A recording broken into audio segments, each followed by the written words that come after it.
Numesc Tatiana Ambroce, sunt de la raionul Strășeni.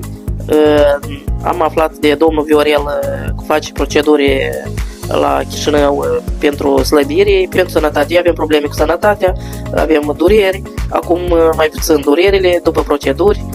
Am avut durerile că am avut operație la ferie, scoasă ferea, și din partea dreaptă avem mari dureri. Dar acum, cu ajutorul domnului Viorel, nu mai am dureri. Regimul alimentar e bine și nu am așa dureri după regimul este alimentar. Am avut 85 de kilograme, acum am 76, mă sunt mult mai bine. În aproape 2 luni. Continuăm până la stabile 70 de kilograme să ajung. Procedurile tot, 3 proceduri și încă am recomandat încă 15 proceduri.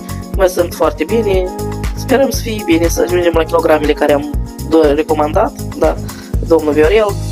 Vă recomand că să veniți la domnul Viorel, este foarte bine aici, e cald, procedurile merg bine și dă și ajutorul, este și ajutor, nu-i dureros nimic. Eu mă simt foarte bine după proceduri, parcă zbor. Mersi mult.